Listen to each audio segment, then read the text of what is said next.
Bonsoir, bienvenue dans ce rendez-vous de la campagne référendaire, un débat sur le thème France ou indépendance. Puisque vous le savez, le 4 octobre, tous les Calédoniens inscrits sur la liste spéciale pour la consultation devront répondre oui ou non à la question: souhaitez-vous que la Nouvelle-Calédonie accède à la pleine souveraineté et devienne indépendante? Nous allons en débattre ce soir autour d'un thème sur les compétences régaliennes et deux élus pour participer à ce débat. Pour les loyalistes, Philippe Blaise, bonsoir. Bonsoir. Merci d'avoir accepté notre invitation. Et pour les indépendantistes, Marilyn Sakilia, bonsoir. Bonsoir. Et merci à tous les deux d'être présents. Vous êtes tous les deux élus de la province sud et du Congrès. Vous avez une demi-heure pour échanger sur ce thème des compétences régaliennes qui sont l'objet même de ce référendum, puisque ce sont les seules compétences non transférées et que ce sont celles qui le seraient si le oui à l'indépendance était majoritaire. Ces compétences, ce sont, on le rappelle, les finances, l'ordre public, la justice, l'armée, la diplomatie. Dans le programme du FLNKS, dans le programme rénové du FLNKS, il est écrit qu'à partir de mai 2023, c'est-à-dire après la période de transition, l'éventuelle période de transition, le nouvel État exercerait ses compétences régaliennes. Chacun de vous, comment voyez-vous l'exercice de ces compétences et avec quels moyens? Les partisans du maintien dans la France disent que la Nouvelle-Calédonie garantit le maintien de ses compétences régaliennes entre les mains de l'État si c'est le non qui est majoritaire. Comment voyez-vous donc l'exercice de ces compétences? Marilyn Sakelia, peut-être? Bonsoir à tous. Bien, l'exercice de ces compétences à partir de 2023, elles seront en fait négociées pendant la période transitoire et notamment en fait définir en même avec l'État français le transfert, le contour de ces transferts et le financement. Donc nous, en matière de financement, on se dit que, en tant qu'indépendantistes, les ressources qui pourront financer ces compétences régaliennes, notamment l'armée, la sécurité intérieure, la sécurité extérieure et le maintien de l'ordre public pourront être financés par différentes ressources, notamment la possibilité du territoire de faire valoir, de valoriser son espace maritime, son espace aérien et son sous-sol. Donc la valorisation de l'intégralité de ces ressources qui sont aujourd'hui immatérielles pourrait permettre en fait de financer une partie de ces compétences régaliennes. Quand vous parlez de la sécurité, de la défense, c'est avec quel personnel ? Alors, pour ce qui concerne en fait la sécurité et la défense, on va dire l'armée et l'armée en général, on va dire tous les corps d'armée. Il s'agit ici en fait de définir le nombre de moyens qu'il nous faudrait et d'entrer en contact avec d'autres États autres que l'État français pour voir en fait quelles sont les possibilités de pouvoir contractualiser cette délégation de compétences s'il le faut, ou de pouvoir valoriser et former, on va dire, notre personnel qui pourront exercer cette fonction d'armée. C'est-à-dire que vous envisageriez de créer une armée de la Nouvelle-Calédonie dans un nouvel État ?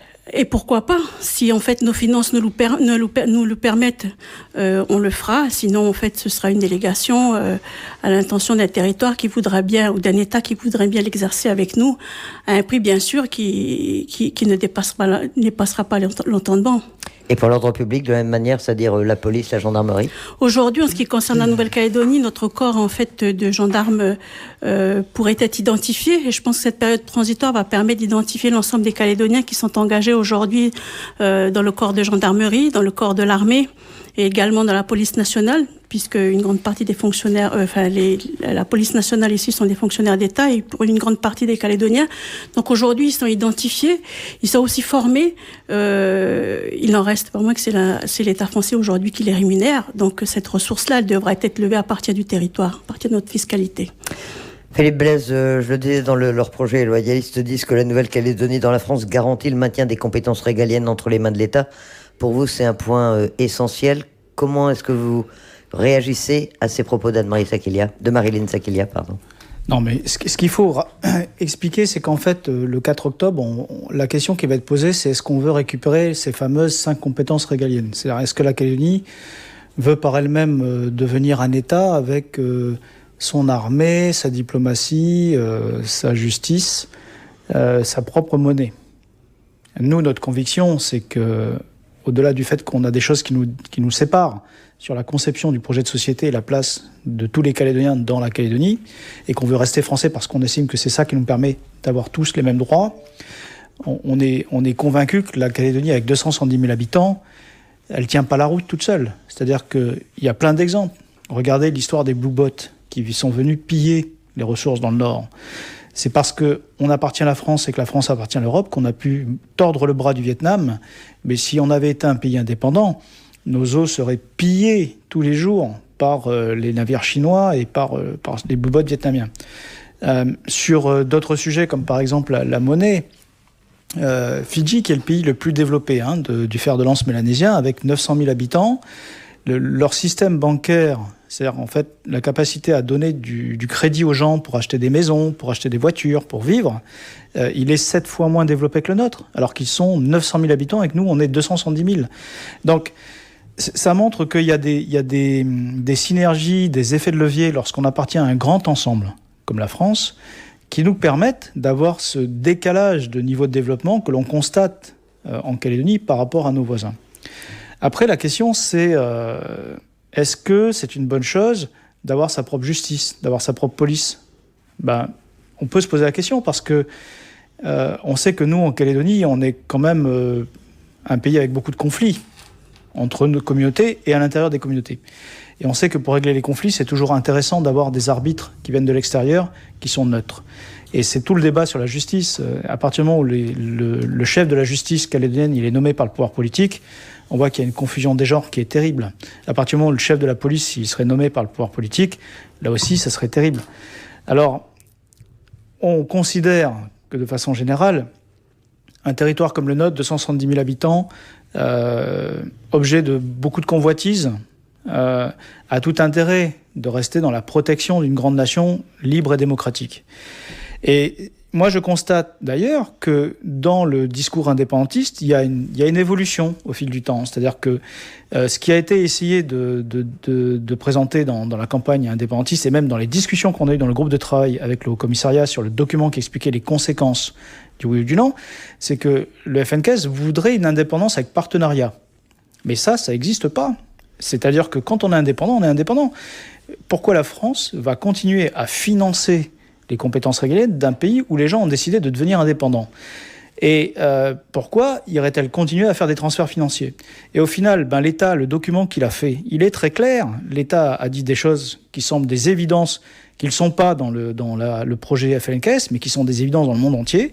C'est qu'à partir du moment où on devient indépendant, les transferts financiers, donc les 150, 170 milliards qui servent à financer l'enseignement secondaire, les compétences régaliennes, seront caduques. Et il n'y a pas d'indépendance avec partenariat. C'est-à-dire que c'est le nouvel État qui, tout seul comme un grand, donne un passeport à ses ressortissants et qui se charge de leur protection. C'est-à-dire que si vous êtes à l'étranger, si vous êtes à Vancouver, à Darwin, à Budapest, vous allez chercher l'ambassade de Kanaki. Bon courage. Marilyn Sakelia, comment vous réagissez à ces déclarations de Philippe Blaise ? Vous savez, ce qui est intéressant dans le débat, c'est que les compétences régaliennes, elles s'attachent en fait à un État. Donc, la fonction souveraine de l'exercice étatique, elles sont difficiles en fait à définir pour un État fort. Et je peux rebondir sur l'État français, notamment en ce qui concerne en fait ses compétences et sa protection du territoire. Monsieur Blaise a bien fait la référence au Blue Bot, et c'est intéressant dans la mesure où aujourd'hui cette surveillance de la zone économique exclusive, elle est du ressort de l'État. Qui dit d'ailleurs la classe au deuxième puissance maritime mondiale par rapport en fait à cette surface qui a été décrétée en 2015 sur plusieurs zones territoires d'outre-mer, notamment la Réunion, la Guyane et la Guadeloupe et la Nouvelle-Calédonie. Et c'est à ce titre en fait que je souhaiterais souligner que en étant deuxième puissance mondiale, l'État fort en fait se voit fébrile et ébranlé dans la surveillance de notre zone maritime. Pourquoi ? Parce que à partir du moment où les Blue Bots ont réussi à entrer dans cette zone, c'est qu'il y a eu une défaillance de l'État en ce qui concerne cette surveillance de cette zone. Donc, je voudrais juste souligner le fait que ce soit l'État français ou que ce soit l'Australie, la Couronne, ou peu importe l'État avec lequel on pourrait déléguer cette compétence de l'armée, notamment de la surveillance de notre zone économique exclusive, on voit bien là que même les grandes puissances, la deuxième puissance maritime mondiale, elle observe en fait une difficulté à surveiller cette zone. Ça laisse en fait entendre que, au-delà de la surveillance, il y a d'autres moyens qui peuvent être mis en œuvre ici en Nouvelle-Calédonie, notamment dans les compétences du territoire, pour pouvoir déployer une force qui viendra en complémentarité de celle qui pourrait être une délégation avec un autre État. Donc aujourd'hui, on voit bien que plusieurs crises qu'on a traversées ces 10 dernières années ont démontré aussi que même avec la grandeur de l'État français, on a rencontré en fait de gros problèmes, notamment en catastrophes naturelles, les grandes crues qu'on a pu avoir sur le territoire, on va dire la protection et la sécurité qui doit être liée à la population, qui fait partie des compétences régaliennes, puisque hors Nouméa, c'est la gendarmerie qui intervient. Donc cette gendarmerie, c'est quand même l'armée, c'est un corps de l'armée. Au-delà de la mer, on a quand même un intérieur. Et la pandémie, on prend le cas de la pandémie de la Covid-19, ça fait aussi partie en fait des compétences régaliennes. D'ailleurs, on a eu à en discuter au niveau de notre congrès et notamment d'échanger sur la compétence sanitaire qui a été, on va dire, reprise et réquisitionnée par l'État. En tant qu'instance qui doit relever... Ça a été des arrêtés conjoints. Non, je ne parle pas des arrêtés conjoints, je parle des la dernière loi de mai et de l'ordonnance qui a permis de rétrocéder la sécurité sanitaire, enfin la compétence sanitaire au commissaire dans le cadre, on va dire, de cette pandémie. Ça a fait l'objet, on va dire, de nos discussions. Donc vous estimez que toutes ces crises n'ont pas été bien gérées par la France ?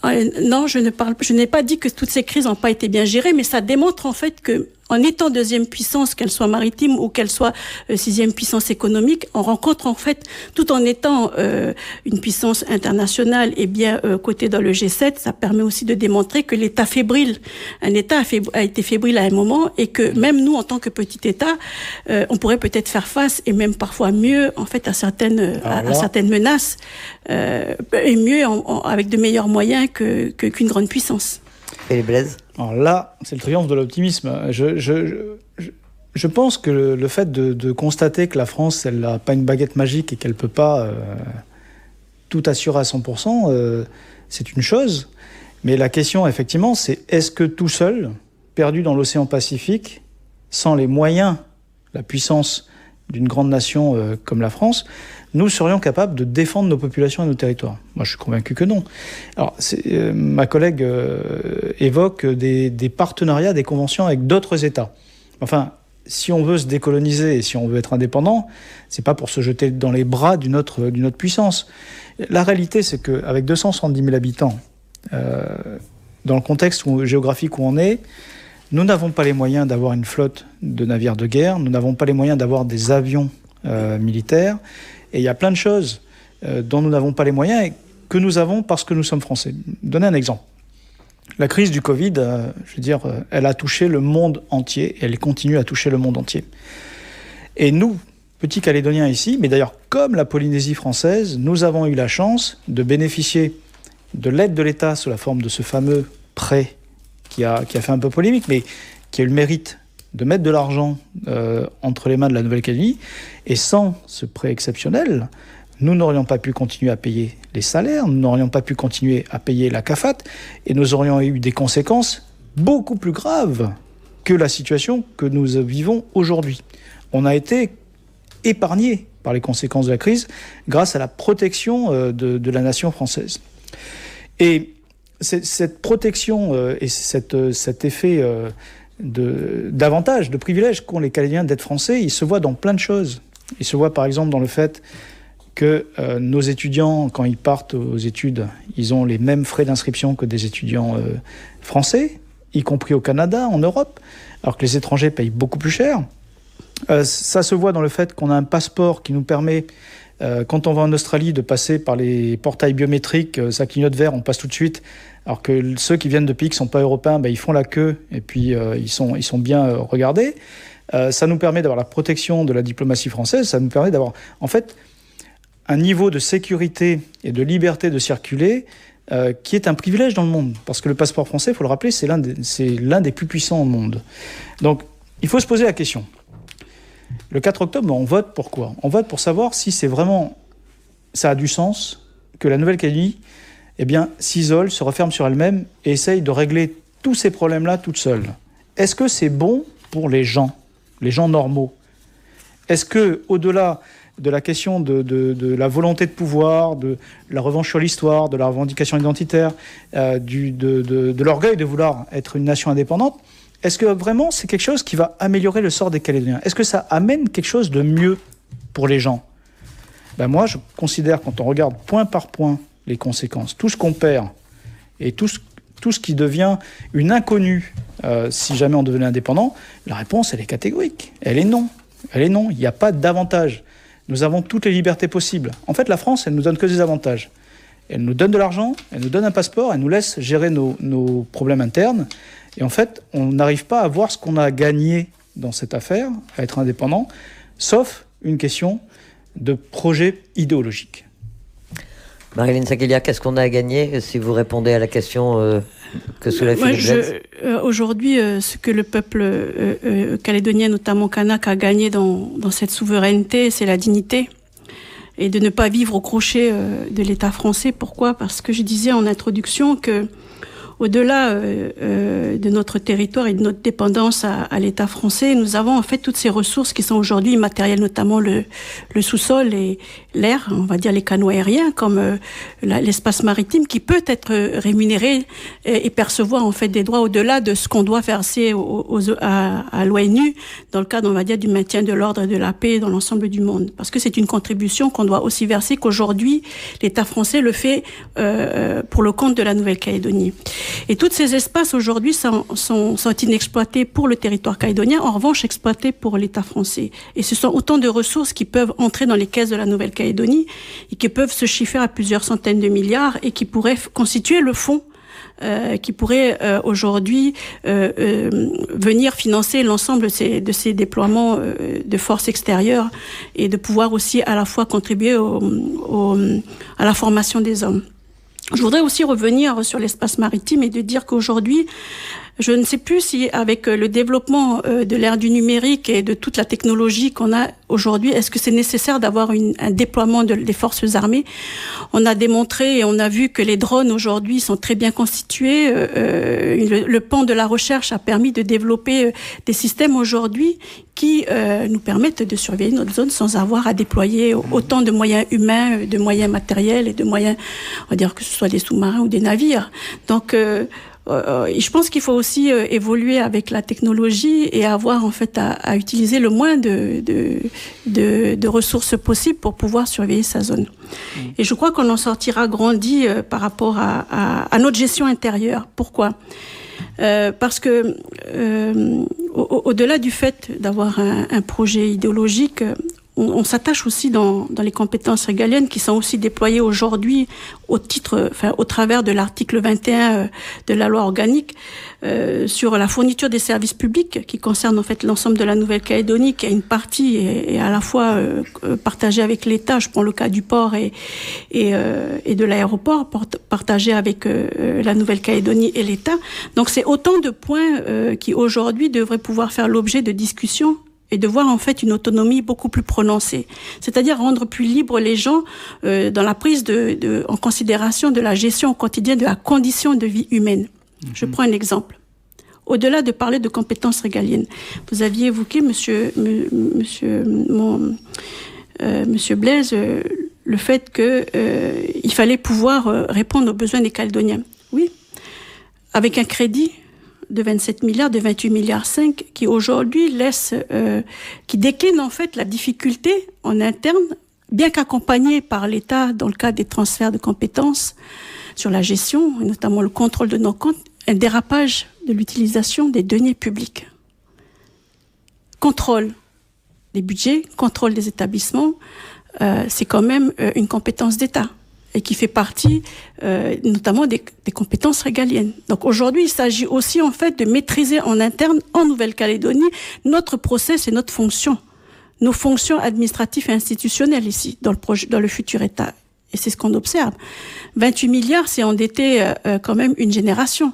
J'ai dû le rappeler en hémicycle.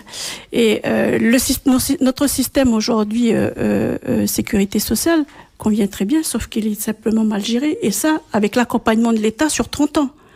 Donc, pour les Calédoniens, il est important que dans la prise en compte de cette émancipation, il y a aussi en fait un transfert de compétences et de formation réelle.